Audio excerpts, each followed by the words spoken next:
welcome back. Thank you so much for joining us again. While we were on break, I pulled the bacon from the pot. It's draining on a paper towel, and I pulled the pumpkin bread from the oven, and it smells incredible. We're going to let that cool for a few minutes and go ahead and finish up our pumpkin soup. In our pot, we still have some of the bacon drippings. It didn't render out a whole lot, so we're good with what's in here. I'm going to add about 1.5 cups of our roasted pumpkin. This has been in the fridge for a couple days. It is smelling delicious, and it can sit again for at least a week. So if you want to go ahead and roast out a couple of these over a weekend on Sunday afternoon when it's raining, keep it in there. There's tons of stuff you can do with pumpkin. Pumpkin soup, pumpkin bread, pumpkin lasagna. It'll go on and on and on. So when the pumpkin is in here, it's going to get to temperature and kind of mix in with that bacon and the garlic flavor that was in here from cooking the bacon. Gosh, I wish you could smell this. It smells amazing already. To this, we're going to add 2 cups of chicken stock. Chicken stock is super easy to make at home if you're trying to stay really local. When you have any sort of chicken, roasted chicken, a chicken that you've baked off to eat the breast or to save it to pull for chicken salad, keep the bones. You can freeze them for months if you don't want to go ahead and cook your stock immediately.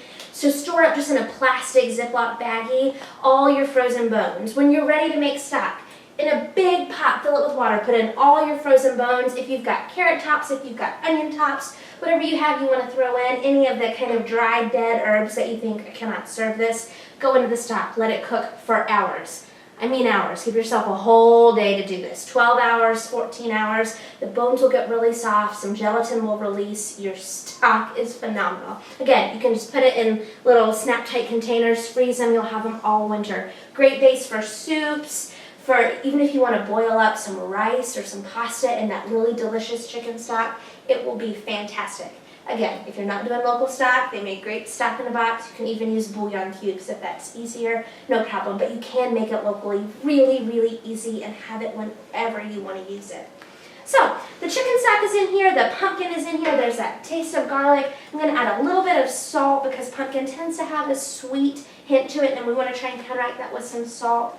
I'm also going to add some dried red chili flake. This, of course, as you can see, is store-bought. It's super simple to dry peppers when they're in season in the summer, though. Just buy a huge bunch of them, get out your needle and thread. You think I'm kidding, I'm not.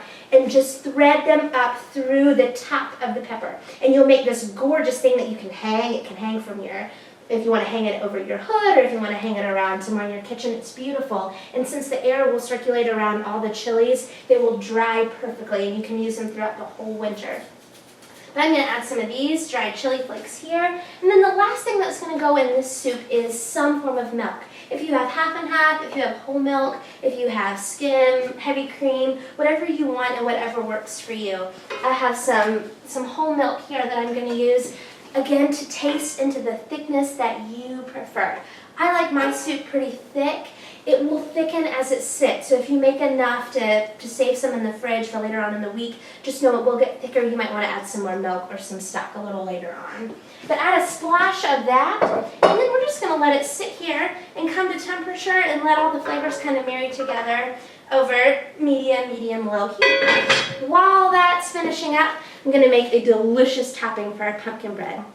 We are so lucky we've got a dairy here just down the road that does milk and cream. They do Greek yogurt that we're going to use in a second, and they make cream cheese.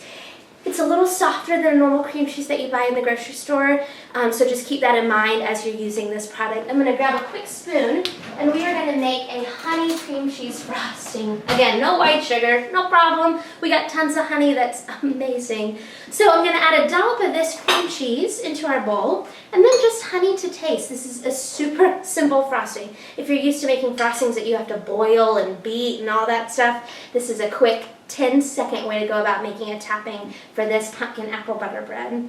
Again, this cream cheese is quite tart. It doesn't taste exactly like the cream cheese that you buy in the grocery store. I tend to love it even better. It's got lots more flavor, I think, just naturally, but it will take a little bit more honey to add some sweetness to it.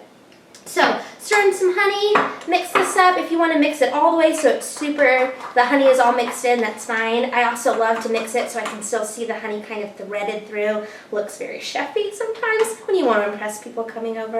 But this is a great topping for this pumpkin bread.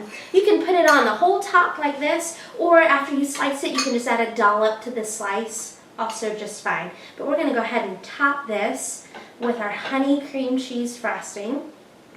Oh, and it's nice and cool. Again, because this cream cheese is softer than a normal store-bought cream cheese, you have to make sure that your pumpkin bread is very cool before you try and top it. Otherwise, this will melt right off and you will have a mess or underplate. It will taste amazing, but it won't be quite so elegant when you serve it to all your friends that are over this fall season.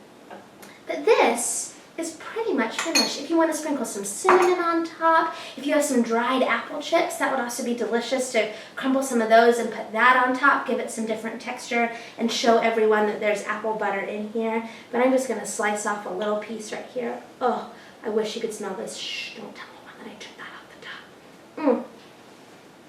Oh my gosh. Amazing. Please try this. Again, it does make 2 loaves. One for you, one to give away. Perfect. Absolutely delicious. Let's finish up the soup while we're over here. Pardon me. I like my soup to be quite smooth, especially with pumpkin. Sometimes when you roast it at home, you still get a little bit of those strings in the pumpkin pulp itself. No problem. We're going to just whirl them right out. This is a hand mixer, sometimes called an immersion blender. It works great. You can actually blend it up right in the pot. You don't even have to worry about messing up your blender to have to wash. I'm going to plug this in and just do a couple of really quick whirls around. Oh, this smells really good. I love fall. I love pumpkins. I love fall foods. It really is my favorite season, so this is one of my favorite recipes. But just to finish this off with a fun kind of elegant touch, we're going to make that Greek yogurt I was talking about. Makes a great topping. Greek yogurt, if you've ever had it, it's thicker than plain yogurt, and this comes unflavored, so there's no sweetener, there's no vanilla, there's no anything. It's just yogurt. It almost really tastes like sour cream. So I'm going to grab a spoon and I'm going to make a quick stir-in for our pumpkin soup. Really easy. It's going to be a bacon Greek yogurt. So a couple dabs of our Greek yogurt. This is fresh sage. We grow a ton of herbs here at home. For some reason, they love it on top of our mountain. Not a lot loves to grow here, and most things are eaten by all the wild creatures, but herbs are just delicious, and they grow up until it snows, which we are just so lucky to have that to add to the food that we prepare. But I'm going to crumble in some of this fresh sage. This is our Greek yogurt. I'm going to put some salt, pepper, some red chili flake, and then our special ingredient, the bacon that we reserved. Oh, what could be better than bacon and pumpkin and Greek yogurt? Not too much. I'm going to crumble some of this up and give it a mix in here. Some salt, some pepper, and we are ready to eat. Let me see if I can serve a bowl so that y'all can see the final product. This bowl actually is made by a friend of ours. We have a great friend who's a local potter. Another way to help support your local community is not just with food, but there are tons of artisans in every community. We've got tons of local potters here. So this is one of her bowls that we love to serve from. So I'm going to ladle up some of this pumpkin soup, put a dollop of our bacon Greek yogurt topper on here, swirl it around, and we are set to go. Thank you so much for joining me today. Hope you love pumpkins and fall as much as I do, and I can't wait to see you next time. Have a great week.